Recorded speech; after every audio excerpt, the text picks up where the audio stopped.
How's it going, everybody? My name is Lukalas, and welcome back to part 2 of this production series. Today we're going to be talking about EQ and compression. I can't wait to teach you guys, so let's not waste any more time. Let's get right into it. So when we're talking about EQ and compression, there's a couple things that you want to take into consideration. For this first part, we're just going to be talking about EQ. Now, I like to use subtractive EQing, meaning that I like to take out frequencies in order to make them sound the way I want them to. Now, the thing that we're going to be looking at is a demo of a song called Long Sleeves that I've been writing. And so we're going to be taking a look at a specific set of chords. Now, we have Serum opened up, so this is what the actual patch looks like. It's mimicked off of the Dylan Francis song Coming Over, featuring Kygo. We have an EQ, which I will go more in depth. We have compression, and then we also have a stereo imager. Now, we're not going to be talking about stereo imaging in this one, but we will be talking about that in later episodes.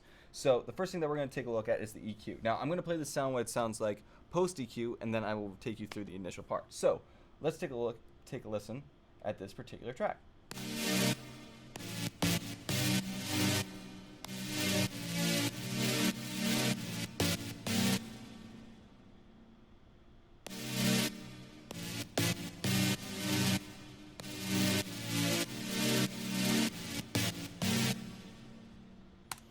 That's post EQ. So now we're going to just take a listen very quickly through each set up here. So the very first thing that I do is I have a high pass filter going all the way up to almost 280 hertz. Now the reason why I do that is because there's a lot of low end in it that I want to take out. Now I have a lot of low end going into it already with on the initial track, meaning that I have a lot of bass, sub, and also a kick. So those things are very low end territory. So I don't want anything from this clouding that up and creating maybe say a unwanted amount of bass. So I cleaned that out. The next thing that I did was I wanted to get rid of some of that mud sound. Now mud in audio terms is the frequency range between 300 and maybe 500 hertz. And that's typically because that's where the fundamental for most sounds and instruments are located in. So I dipped that out around 311 hertz, just to clean it up just a little bit more than the initial high pass filter. Next thing I do is I attenuate a little bit more on the high mids. Right now this is just under 2.5K, and this just takes out enough space so that say like a lead vocal or a lead instrument track will allow it to just peek through and just sit really nicely on top of the pads, which is ultimately what I'm trying to do with EQ. Is just trying to make that puzzle piece work very well for me. And then lastly, I boost everything above basically 5K. Again, I can EQ a little bit more out, maybe around like the 7 to 10, just so that I can have that hi-hat come through a little bit neater, a little bit nicer. But it already sounds really good, just boosting, making it a little bit more crisp sounding. So the next thing, again, I wanted to talk about was compression. Now, you have to learn the art of compression, as some people would say, meaning that you need to know when to and when not to compress.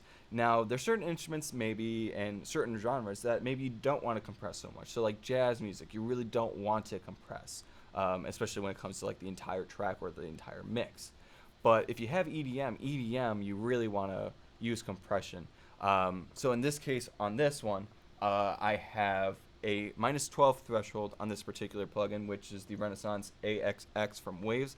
Absolutely love this compressor. I use it on almost everything, including my master chain. And so what this will allow me to do is just literally compress everything so that I can bring it up or down. So I'm doing about, on average,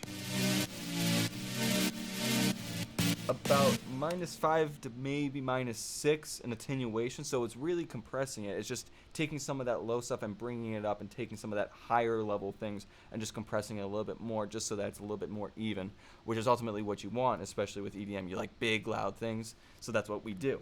So that was just that particular track. So after you do that, you can do that with every single part of this particular song, and as soon as you do, sometimes you just get an awesome sounding track like this.